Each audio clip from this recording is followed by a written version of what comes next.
السلام علیکم۔ پروگرام آئینہ کے ساتھ طاہر احمد بھٹی آپ کی خدمت میں حاضر ہے۔ پچھلے پروگرام میں نے گزارش کی تھی کہ ڈاکٹر مہدی حسن صاحب جو روشن خیالی کے پاکستان میں ٹارچ بیررز میں سے ہیں اور جنہوں نے لکھتے رہے جنوں کی حکایات خون چکاں کے مصداق جہاں تک بن پڑا اور جس حد تک ممکن ہوا وہ سچ اور ضمیر کی آواز اور میرٹ کا خون نہ کرنے اور حق بحقدار رسید پہ جس حد تک ان سے ممکن تھا وہ عمل پیرا رہے، جوانی سے لے کے بڑھاپے تک اور وفات تک کہنا چاہیے۔ تو ان کے حوالے سے ان کی وفات پہ وجاہت مسعود صاحب نے بہت پیارا آرٹیکل لکھا۔ ویسے تو جس طرح کی وہ دھلی ہوئی اور شستہ اور دل کھینچ قسم کی زبان لکھتے ہیں، وہ تو خیر کچھ بھی لکھ دیں تو انسان کہتا ہے کہ چلیں ٹھیک ہے، آئیے پڑھ لیں، کچھ تو ملے گا اس میں سے بھی۔ لیکن اس میں بھی انہوں نے خوب نبھایا اور بہت اچھا ذکر خیر ہو گیا۔ تو ہم جب بہت اچھا شعر کوئی کہہ دے تو اسی مضمون میں اگر آپ کو خیال آئے تو جب بہتر نہیں تو پھر وہی سنا دے تو بندہ بہتر رہتا ہے۔ میں بھی ڈاکٹر مہدی حسن صاحب کے حوالے سے جو ذکر خیر کرنا تھا وجاہت مسعود صاحب کے یہ آرٹیکل کو ہی پیش کرتا ہوں آئینہ ابصار کے پلیٹ فارم سے۔ عنوان ہے ڈاکٹر مہدی بہاراں پہ خاک ڈال گئے۔ 26 تاریخ کو ان کا یہ آرٹیکل چھپا ہے ہم سب میں۔ 23 فروری کی دوپہر عین اس گھڑی جب اسلام آباد ہائی کورٹ پاکستان میں اظہار کی آزادی پر تازہ ترین ریاستی حملے پیکا کے سیکشن 20 پر عمل درآمد روک رہی تھی، لاہور کی ایک نواحی بستی میں صحافت کی آزادی کے ایک بہادر سپاہی ڈاکٹر مہدی حسن نیند کے عالم میں بغیر آہٹ کیے ابدی نیند کی وادی میں اتر گئے۔ ٹھیک 60 برس پہلے 24 سالہ مہدی حسن عیوب آمریت کے خلاف ایک مضمون لکھنے کی پاداش میں گرفتار ہو کر 1962 میں سائیوال جیل بھیجے گئے تھے۔ دریا کی ساری عمر روانی میں کٹ گئی۔ قلم حرف حق لکھتا رہا، تقریر تاریخ کے پیچاک بیان کرتی رہی، معاش اندھے جبروت کی سنگین دیوار سے مسلسل دست و گریبان رہا، احساس پر جہل کے دشنام اور جسم پر عناد کے زخم کھاتے ضعیف سپاہی نے بالآخر وقت کے سیل بے امان کے سامنے سپر ڈال دی۔ دیکھیے کیا زبان ہے ماشاءاللہ۔ اگر جہالت کے رقبہ تاریک پر علم کی روشنی کرتے رائگانی کے امکان کو تخلیق کی سرمدی وارفتگی سے شکست دیتے اور کرۂ ارض پر پھیلی انسانی درماندگی کے لیے بلا امتیاز ہمدردی کا درماں کرتے زندگی بسر ہو تو وقت سے ہار مان لینے میں شرمساری نہیں۔ فرد کی ممکنہ ترین معنویت کا اعلان سنائی دیتا ہے۔ ہمارے ڈاکٹر مہدی حسن ایسے ہی تھے، ہر ایک نوشتہ و فرمان پہ خاک ڈالتے ہیں، غلام فرق خدایاں پہ خاک ڈالتے ہیں۔ مجھے اپنے اساتذہ، بزرگوں اور رہنماؤں کی شفقت بیان کرتے ہوئے جھجک ہوتی ہے۔ چھتنار پیڑوں کا کام ہی چھاؤں دینا ہے، اگر ہمیں ان کی مہر بے پایاں سے کچھ حصہ ملا تو اس میں ہمارا کوئی کمال نہیں۔ ہم نہیں ہوتے تو ٹھنڈک کی ان موتی بوندوں سے راہ وفا شعراں کے کچھ اور کنکر پتھر نہال ہوئے ہوتے۔ معاف کیجیے گا، میں ڈاکٹر مہدی کے لیے صاحب یا مرحوم کے لاحقے استعمال نہیں کر سکوں گا۔ وہ صاحب نہیں تھے، رفیق تھے۔ ڈاکٹر مہدی 10 برس کی عمر میں پانی پت سے لاہور آئے تھے اور زاد سفر میں پانی پت ہی کے الطاف حسین حالی کی روایت لائے تھے۔ ہم نے ہر ادنا کو اعلیٰ کر دیا، خاکساری اپنی کام آئی بہت۔ وجاہت مسعود صاحب کا ایک بہت سی اور محاسن کلام میں سے ایک یہ بھی ہے کہ یہ اپنی نثر میں شاعری کا مصرع اس طرح پیوند کرتے ہیں کہ وہ نثر کا حصہ لگتا ہے۔ مرحوم لکھنے سے معذور ہوں کیونکہ وہ رخصت کہاں ہوئے۔ اس ملک میں صحافت، تدریس، انسانی حقوق اور انصاف کے لیے جد و جہد کی درخشاں روایت کا بدستور حصہ رہیں گے۔ اس ملک میں صحافت کا سفر کبھی آسان نہیں رہا، لیکن گزشتہ کچھ مہینوں میں ہماری صحافت یکے بعد دیگرے ایسے قدآور اساتذہ سے محروم ہوئی ہے کہ شہر اظہار کی فصیل منہدم ہو گئی ہے۔ 12 اپریل 2021 کو آئی رحمان رخصت ہوئے۔ 29 نومبر 2021 کو محمد ضیاء الدین مفارقت دے گئے، اور اب ڈاکٹر مہدی حسن۔ اس ملک میں کتاب مزاحمت کی تدوین جاری رہے گی۔ اب ویسے تدفین بھی منہ سے نکل گیا پڑھتے پڑھتے، تو کوئی بہت زیادہ سوری کہنے کو بھی دل نہیں چاہ رہا ہے اس پہ، کہ اس ملک میں کتاب مزاحمت کی تدوین جاری رہے گی، لیکن علم پیشہ وارانہ مہارت اور ذہنی دیانت کے ان استعاروں کا متبادل ملنا مشکل ہوگا۔ درویش کی رائے میں قائد اعظم محمد علی جناح پاکستان کے پہلے اور آخری حکمران تھے جو صحافت کی آزادی میں حقیقی ایقان رکھتے تھے۔ قائد نے سریندر ناتھ بینرجی، گوپال گوکھلے اور تلک جیسے رہنماؤں کی رفاقت میں جد و جہد آزادی کی بنیاد رکھی تھی۔ وہ قومی آزادی، جمہوریت اور آزاد صحافت کا باہم تعلق سمجھتے تھے۔ ہم نے قائد کے تصورات سے جو سلوک کیا، اس کا ایک اشارہ یہ ہے کہ مارچ 1948 میں قائد اعظم نے جس مسودہ قانون پر دستخط کرنے سے انکار کیا تھا، اکتوبر 1948 میں اسے پبلک سیفٹی ایکٹ کے عنوان سے مسلط کر دیا گیا۔ تب بھی معاملہ بغیر مقدمہ چلائے نظر بند کرنے کا تھا، آج بھی بغیر ضمانت کے 6 ماہ قید رکھنے کے عزائم ہیں۔ ڈاکٹر مہدی حسن کی زندگی ایک روشن خیال، جمہوری، ترقی پسند اور ترقی یافتہ پاکستان کے خواب میں گزری۔ اس خواب کو کسی سازش، کالے قانون اور انتظامی ضابطے سے ختم نہیں کیا جا سکتا۔ ڈاکٹر مہدی نے نامہ نگار کی حیثیت سے صحافت شروع کی، لاہور پہنچ کر ایک نیوز ایجنسی کی بنیاد رکھی۔ 1966 میں پنجاب یونیورسٹی کے شعبہ صحافت میں تدریسی فرائض سنبھالے۔ صحافت کے استاد کی حیثیت سے ڈاکٹر مہدی حسن کے اصل جوہر کھلے۔ انہوں نے 50 برس تک صحافیوں کی 3 نسلوں کی تربیت کی۔ اپنے ترقی پسند خیالات کی بنا پر رفقائے کار کی چشم حسود کا نشانہ رہے۔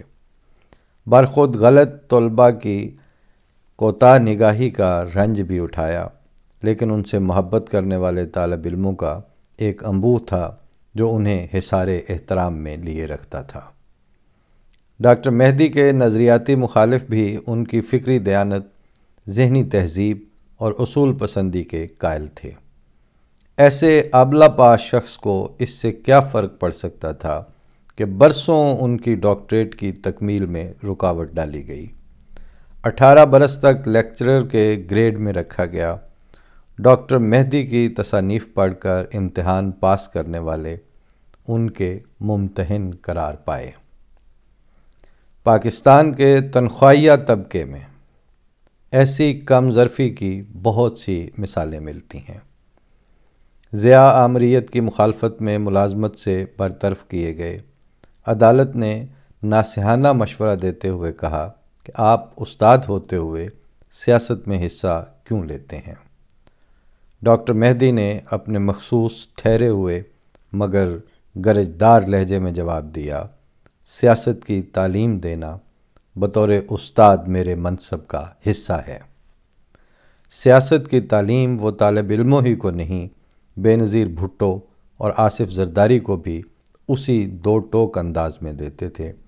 جب تک پاکستان کی زمین پر ایسے سوجوان کردار پیدا ہوتے رہیں گے، اس دھرتی کے افتادگان خاک کے لیے افتادگان خاک کے لیے امید باقی رہے گی۔ تاہم اب زمینی حقیقت بھی دیکھ لیجئے۔ یہ آخری جملے پہ مجھے لاشعور کیا سمجھیں کہ سوچ کے پچھلے حصوں میں ایک گھنٹی سی بجی تھی کہ جب تک پاکستان کی زمین پر ایسے سوجوان کردار پیدا ہوتے رہیں گے، اس دھرتی کے افتادگان خاک کے لیے امید باقی رہے گی، چونکہ امید اب مٹتی جا رہی ہے۔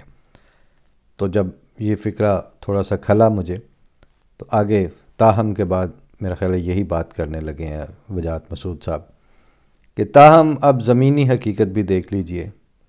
40 برس سے اس ملک کی درسگاہوں میں طالب علموں سے سیاست میں حصہ نہ لینے کا حلف نامہ لیا جاتا ہے۔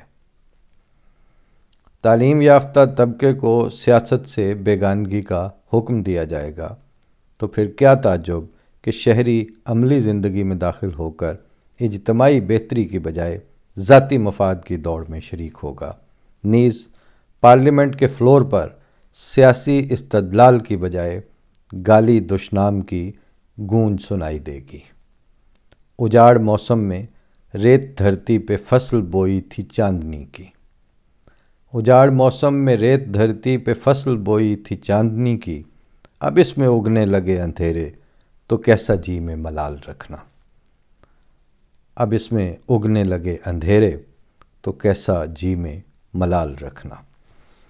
یہاں تک ان کا آرٹیکل تھا، بلکہ آخر پہ انہوں نے ڈاکٹر مہدی حسن کی تصویر دینے کی بجائے ان کے والدین کی جو اویلیبل تصویریں تھیں وہ دیں اور یہاں پر آرٹیکل ختم ہوا۔ ہم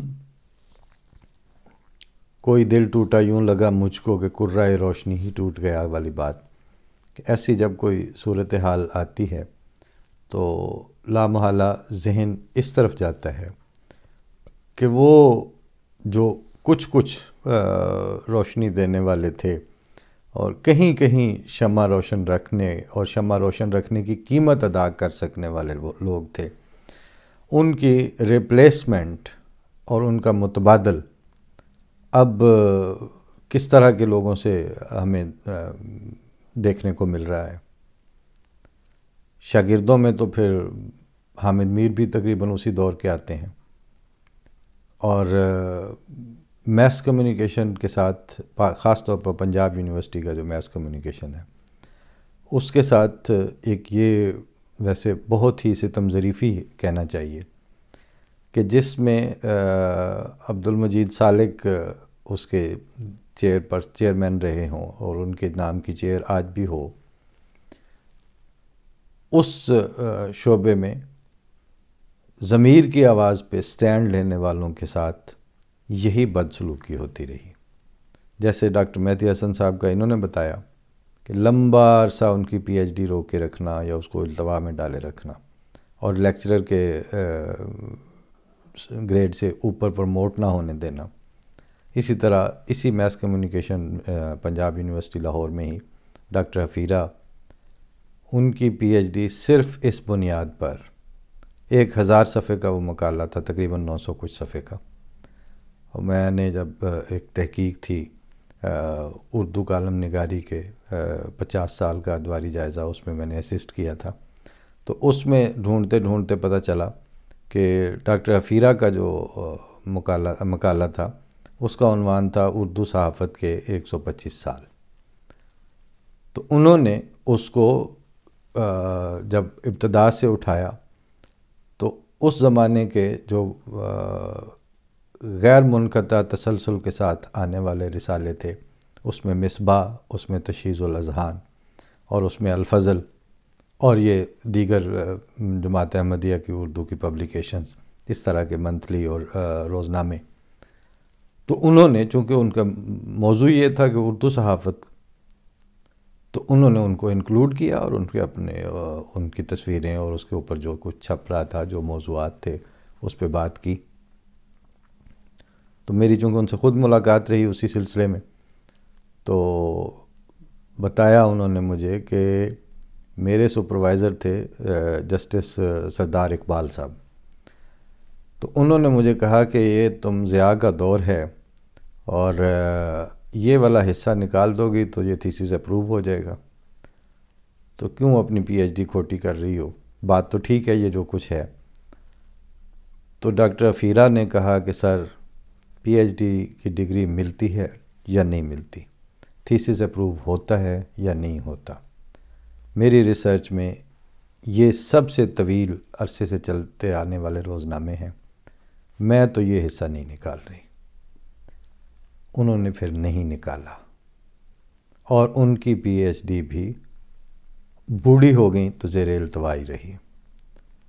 ان کا وہ ریسرچ ورک جو 900 کچھ صفحات اتنی ضخیم کتابی شکل میں تھا، پنجاب یونیورسٹی نے اس کی اشاعت تو درکنار، وہ تھیسس جب میں نے اس کی ایک کاپی جا کے پنجاب یونیورسٹی کی لائبریری کے لوگوں سے مل لیے اور بصد کوشش نکلوائی تو پتہ چلا کہ وہ پیچھے چھپا کے رکھی گئی تھی. پھر میں نے اس کاپی کو تو کر کتنا دیکھنا تھا، وہ چند منٹ تھے یا چند گھنٹے کے لیے، انہوں نے زیارت ہی کروائی. تو میں پھر ڈاکٹر افیرہ کے پاس گیا اور پھر ان سے تفصیلی سیٹنگز بھی رہیں، ملاقاتیں بھی ہوئیں. اور وہ خاتون ہو کے تو وہ کہتی ہیں کہ میں تو احمدی نہیں تھی، لیکن میں جو کچھ بھی تھی، میں جیسا سمجھتی تھی، جو ہم محسوس کرتے ہیں وہی تحریر کرتے ہیں کہ جرم کی مجرم تھی. تو وہ کہتی ہیں کہ جب میں نے چارج لینا تھا، وہ پھر میس کمیونیکیشن کی چیئرپرسن بنائی گئیں، ان کو چارج نہیں دیا گیا، اور جماعتیے اور وہ اب جماعت اسلامی تو ان کا نام ہے ہی. اور ہم کون ہوتے ہیں؟ ہر جو اس زمانے میں آج صلی اللہ علیہ وسلم کی تعلیم کے بالکل ڈائمیٹریکلی اپوزٹ بیہیو کرے گا اور انتہائی بد زبانی اور بد کلامی کو اور ایون بد سلیقگی کو اپنا روزمرہ کا دستور بنائے گا، وہ اتنا ہی بڑا اپنے آپ کو اسلام کا چیمپئن کہلانے کا دعویٰ بھی رکھے گا. تو وہ جماعت اسلامی نے ان کو دفتر میں چارج لینے سے اس حد تک مجبور کیا کہ وہ اپنے اپوائنٹمنٹ لیٹر جو ان کا ہوا، کہتی ہیں اس کے ساتھ ہی میں ڈی سی لاہور کے پاس گئی اور میں نے پھر ان کو کہا کہ مجھے گن کا لائسنس دیں. اور پسٹل کا لائسنس لے کے وہ کہتی میں گن لے کے تو گئی اپنے دفتر کا چارج لینے کے لیے. فضا یہ ہو تو دلوں میں نزاکتیں کیسی، جو ابر ہے سو اب وہ سنگ و خشت لاتا ہے. فضا یہ ہو تو دلوں میں نزاکتیں کیسی. فی امان اللہ. السلام علیکم.